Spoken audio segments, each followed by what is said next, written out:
Hello students, कैसे हैं आप सब लोग। उम्मीद करती हूँ सब अच्छे होंगे और स्वस्थ होंगे। मैं Meena Rana ICT virtual class में आपका स्वागत करती हूँ। स्टूडेंट्स, हम पढ़ रहे हैं क्लास 6 की हिंदी। हिंदी व्याकरण में हम शब्द विचार पढ़ रहे थे और यहाँ आपने शब्दों के भेद भी पढ़ लिए हैं। तो चलिए चलते हैं स्मार्ट बोर्ड पर, इसके प्रश्न उत्तर करेंगे और एक बार इसको रिविजन करके फिर इसके प्रश्न उत्तर आपसे पूछा जाएगा। तो चलिए चलते हैं स्मार्ट बोर्ड पर।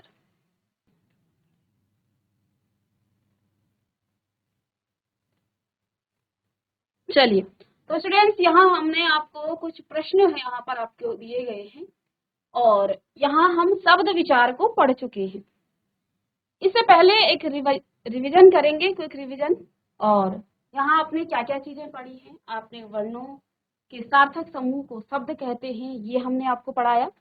दूसरा कि उत्पत्ति के आधार पर शब्द के 4 भेद हैं, जिसमें आपके तत्सम शब्द, तद्भव शब्द, देशज शब्द तथा विदेशी शब्द। बनावट के आधार पर शब्दों के 3 भेद हैं, जिसमें आपके रूढ़ शब्द आ जाते हैं, यौगिक शब्द आते हैं और योग रूढ़ शब्द आ जाते हैं।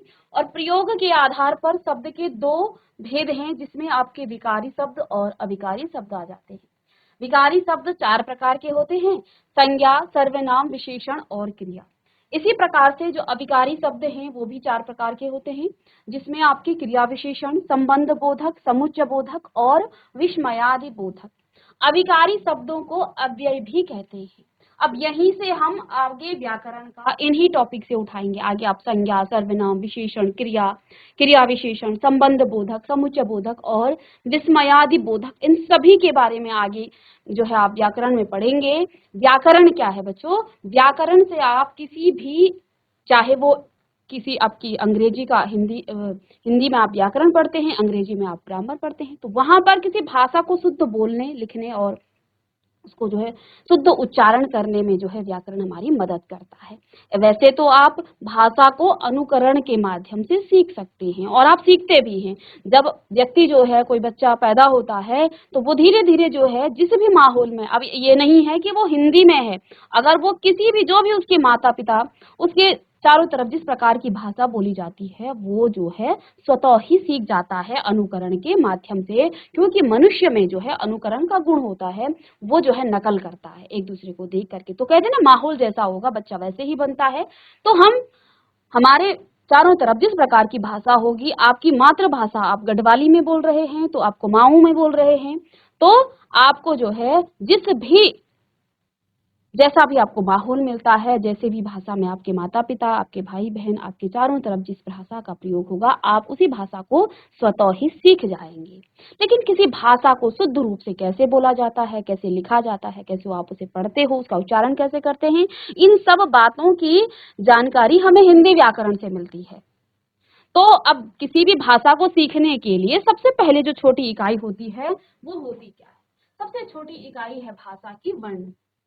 तो जब भी आप भाषा सीखते हैं तो उसके अक्षरों को सीखते हैं, उसके वर्णों को सीखते हैं।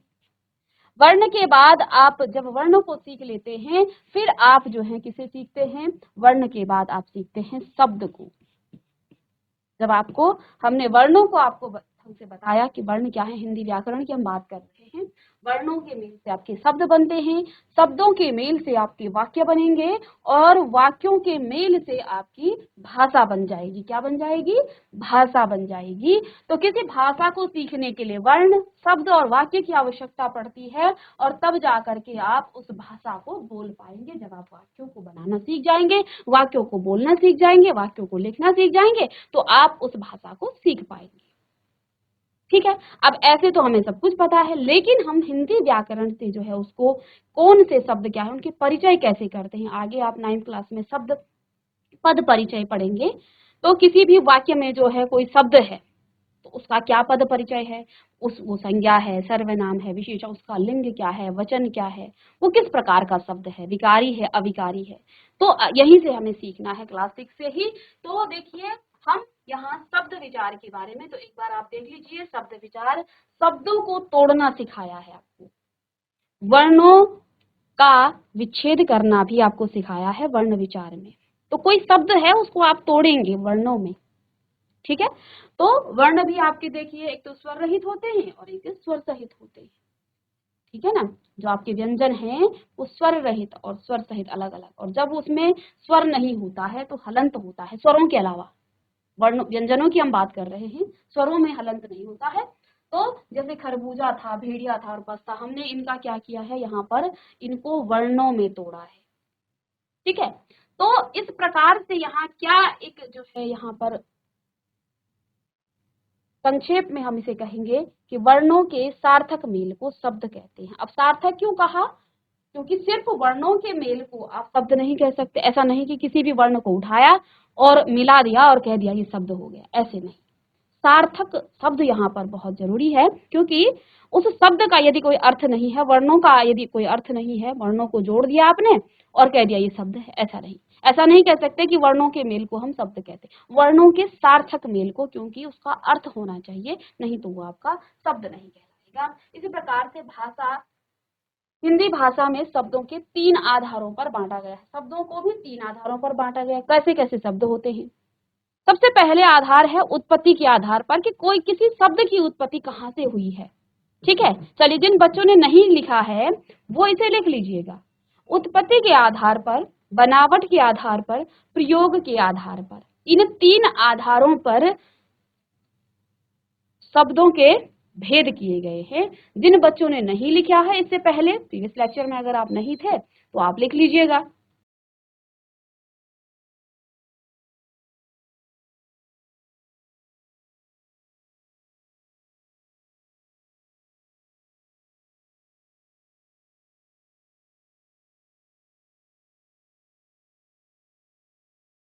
तो यहाँ हमने कहा आपको उत्पत्ति के आधार पर शब्दों के जो है 4 भेद हैं। सबसे पहला, यानी उत्पत्ति किसी शब्द की कहाँ से हुई। पहला भेद आपका है तत्सम शब्द। तत्सम शब्द क्या होता है कि संस्कृत भाषा के वे शब्द जो हिंदी में ज्यों के त्यों अर्थात बिना किसी परिवर्तन के प्रयोग किए जाते हैं, जैसे आपका कर्ण, दधि, दुग्ध आदि, ये संस्कृत भाषा के शब्द हैं और इनको हिंदी में ज्यों का त्यों प्रयोग किया जा रहा है। यानी कि जैसे वो हिंदी संस्कृत में थे ऐसे ही उनको हिंदी में भी प्रयोग किया जा रहा है, इसलिए इन्हें तत्सम शब्द कहता। तत्सम, जैसे वो संस्कृत में थे ऐसे हिंदी में भी उनको प्रयोग किया जाता है। कई बार आप देखते होंगे हिंदी में कर्ण, दधि, दुग्ध आदि शब्द प्रयोग किए जाते हैं। तो पहला शब्द तत्सम शब्द है। अब संस्कृत भाषा के ही कुछ शब्द जो है ऐसे हैं जिनको जो है थोड़ा सा बदल दिया। जैसे हमने दधि कहा था तो बाद में उसको हिंदी में जो है दधि की जगह पर दही कहा गया।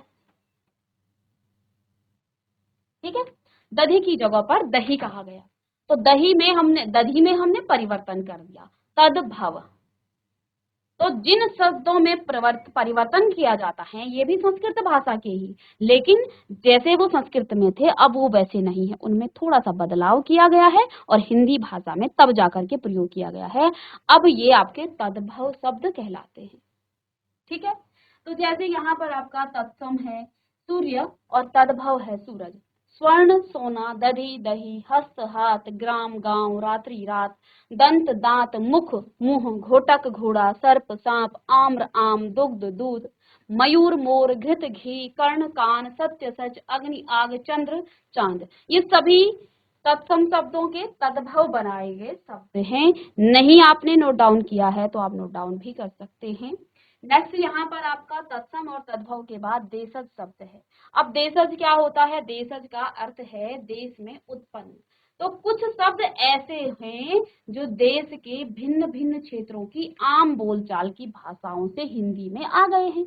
यानी हमारे देश में बहुत सारी भाषाएं बोली जाती है। ठीक है, तो इन शब्दों, देखिए यानी हमारी भाषा जो है हमारे भारतवर्ष में हर क्षेत्र में अलग अलग भाषाएं बोली जाती हैं।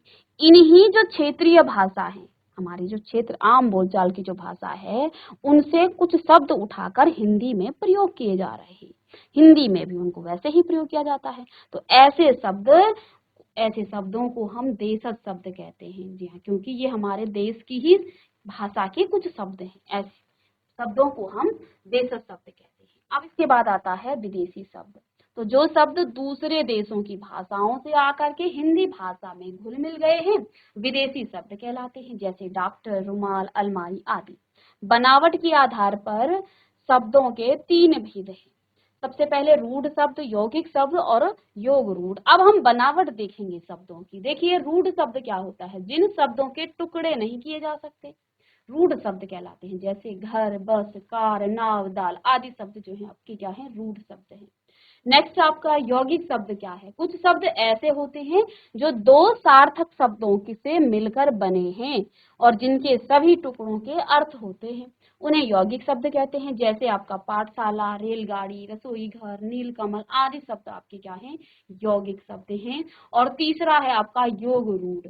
तो देखो जिन शब्दों के आप टुकड़े नहीं कर सकते, टुकड़े का मतलब शब्दों में नहीं तोड़ सकते हैं, वर्णों में तो आप तोड़ेंगे, लेकिन उन्हें रूढ़ कहा जाता है। रूढ़ जो तोड़ा नहीं जा सकता है। यौगिक यानी जो मिल करके बने होते हैं, तो दो सार्थक शब्दों के मेल से बनने वाले शब्दों को यौगिक, जिनके टुकड़े नहीं किए जाते रूढ़, और जो क्या होते हैं, जो दो या दो से शब्दों के मेल से तो बने होते हैं, लेकिन क्योंकि योग भी है और रूढ़ भी है, यानी कि यौगिक भी है, क्योंकि दो से अधिक शब्दों के मेल से तो बने हैं, लेकिन किसी विशेष अर्थ में रूढ़ हो जाता है, किसी विशेष अर्थ में रूढ़ हो जाते हैं, अर्थात विशेष अर्थ को प्रकट करते हैं, यौगिक योग रूढ़ शब्द कहलाते हैं।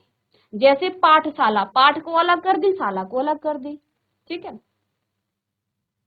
सॉरी, जैसे आपका पाठशाला नहीं आएगा, ये तो यौगिक है। जैसे आपका दशानन है, तो देखो दस और आनंद को अलग कर दो, दस को अलग कर दो, दस का अपना अर्थ है, आनंद का मतलब मुख है, लेकिन विशेष अर्थ क्या है, दशानन किसे कहा गया है, दशानन कहा गया है रावण को, जिसके 10 मुख हैं। 10 मुख किसके हैं, रावण के, ठीक है। अभी आप दशहरे में आप जो है रावण को का जो पुतला जलाते हैं, तो वहां पर भी आप देखेंगे 10-10 मुख उसके बनाए गए हैं, 10 सिर उसके बनाए गए हैं, तो दशानन कहा गया है रावण को। इसके बाद पंकज, पंक का अर्थ होता है कीचड़ और जौ का अर्थ होता है जन्म। तो दो सार्थक शब्दों के मेल से बना है, लेकिन किसी विशेष अर्थ में। पंकज का अर्थ क्या है, कीचड़ में जन्म लेने वाला। कौन जन्म लेता है कीचड़ में, कीचड़ में कमल। कमल कहाँ पर होता है, कीचड़ में, तो कमल विशेष अर्थ है। अब यहाँ इसको आप तोड़ नहीं पाएंगे, कमल को दो अलग अलग सार्थक शब्दों में नहीं तोड़ पाएंगे इसे। ऐसे ही रावण को भी दो अलग अलग सार्थक, यानी कि यहाँ पर तो ये रूढ़ हो गया, और इधर जब उसे दशानन कहा गया था उस समय वो क्या था, यौगिक था। इसलिए ये यौगिक योग रूढ़ शब्द कहलाते हैं, यानी योग भी हो रहा है लेकिन विशेष अर्थ में वो रूढ़ भी हो जाता है, इसलिए ये आपका क्या है, योग रूढ़ शब्द है। और तीसरा यहाँ पर आपका प्रयोग के आधार पर शब्दों के दो विध हैं, जिसमें विकारी और अविकारी शब्द है। विकारी शब्द क्या होते हैं, जिन शब्दों में लिंग, वचन, कारक, काल या पुरुष के कारण परिवर्तन या विकार आ जाता है, वे विकारी शब्द कहलाते हैं, ठीक है। और जैसे लड़का खेल रहा है, तो इसको यदि वचन के आधार पर हम परिवर्तित कर दें तो लड़का का हो जाएगा लड़के, और साथ में इसकी क्रिया भी चेंज हो रही है।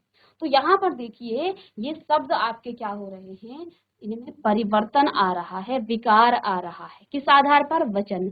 और भी आधार हैं जिनमें लिखाया है, यहाँ लिंग के आधार पर हो सकता है, वचन के आधार पर हो सकता है, कारक, काल या पुरुष के आधार पर हो सकता है, ठीक है। तो आगे जब हम एक एक करके शब्दों को पढ़ लेंगे फिर बताएंगे कि कैसे इनमें परिवर्तन हो जाता है। इसी प्रकार विकारी शब्द भी 4 प्रकार के होते हैं, जिसमें आपका संज्ञा, सर्वनाम, विशेषण और क्रिया, ये भी 4 प्रकार के।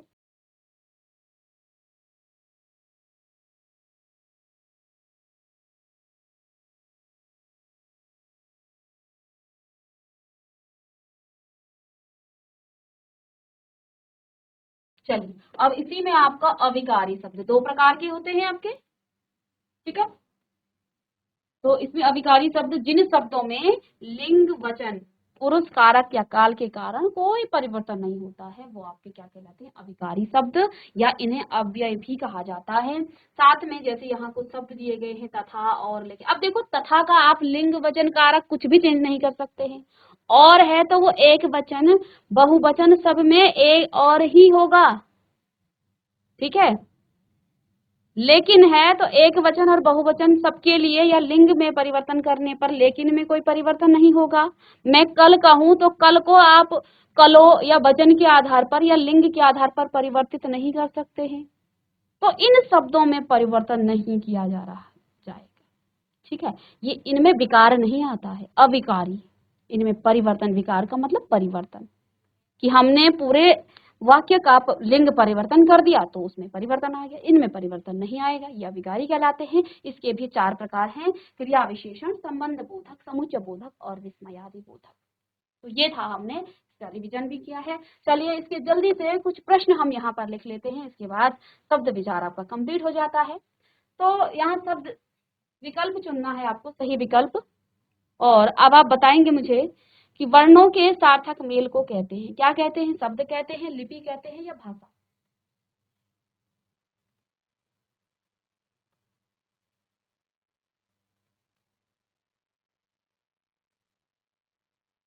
तो अभी अभी हमने क्या पढ़ा कि आपके शब्द को क्या कहा जाता है?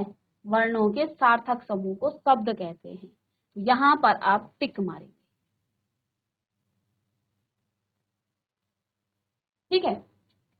नेक्स्ट है, शब्दों को कितने आधार पर बांटा गया है? तो हमने उत्पत्ति के आधार पर, बनावट के आधार पर और प्रयोग के आधार पर, तो 3 आधारों पर बांटा गया है। फिर कहा है संस्कृत के शब्द कहलाते हैं, क्या कहलाते हैं? देशज, तद्भव या तत्सम।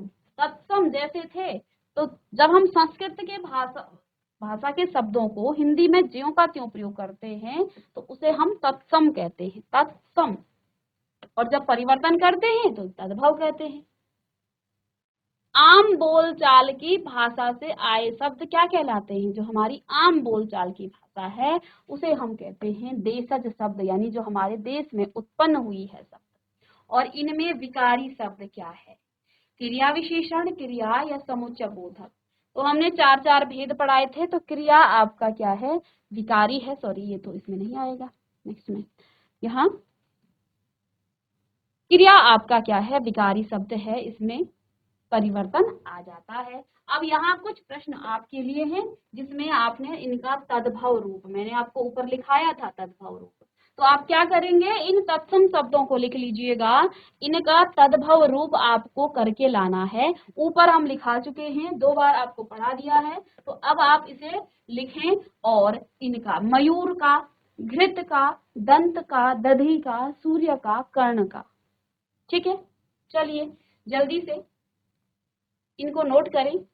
नेक्स्ट प्रश्न है इसमें, निम्नलिखित शब्दों में से तत्सम, तद्भव, देशज और विदेशी शब्दों को अलग अलग करके लिखिए। तो यहाँ कुछ शब्द दिए गए हैं, सच, अलमारी, आम्र, ग्राम, वकील, हाथ, पगड़ी, घोटक, रुमाल, डॉक्टर, स्कूल, बिटिया। ये सब जो हैं कुछ शब्द दिए गए, इनमें कुछ तत्सम होंगे, कुछ तद्भव होंगे, कुछ देशज होंगे और कुछ विदेशी शब्द होंगे। तो इन शब्दों को आप क्या करेंगे? छांट करके आपको यहाँ पर लिखना है, ठीक है। अब यहाँ पर एक बहुत ही इजी प्रश्न है, ठीक है, सभी इजी हैं, सभी हम पढ़ के आए हैं, रिवीजन भी हमने किया। नेक्स्ट है, निम्नलिखित शब्दों को मिलाकर यौगिक शब्द बनाइए। बहुत ही सरल है, जैसे आपका यहाँ पर रसोई घर मिला देंगे, बाकी आप कर लेंगे। पाठ धनशाला, धर्म धनशाला, राष्ट्र धनपति। बस ये प्रश्न आप जरूर करके लाएं, ठीक है।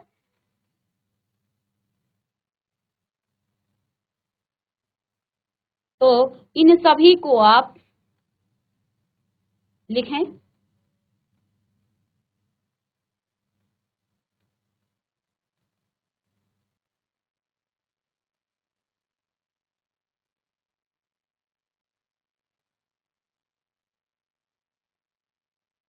और इसे लिखने के बाद यहाँ पर कुछ शब्द, ये तो आप कर ही लेंगे।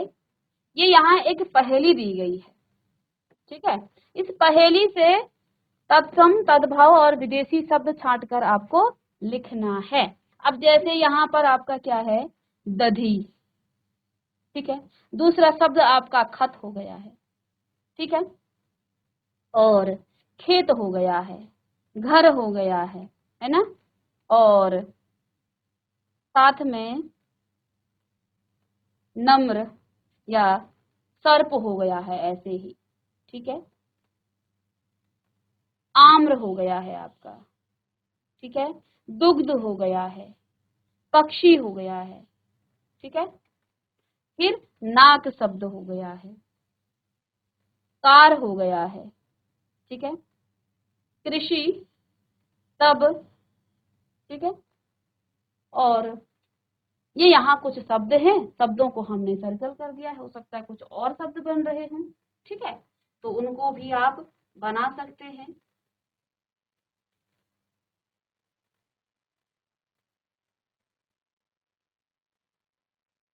ठीक है, ऐसे ही यहाँ से आपका इधर को भी बन जाएगा नम्र, ठीक है, इसको हटा देना।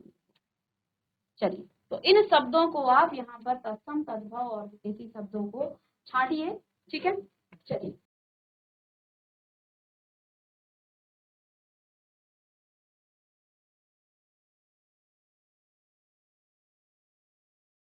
तो स्टूडेंट्स, आज की क्लास में हमने यहाँ शब्द विचार पढ़ लिए हैं और जो प्रश्न आपको घर के लिए दिए हैं उन प्रश्नों को आप करके लाइएगा। नेक्स्ट क्लास में मिलेंगे एक नए टॉपिक के साथ।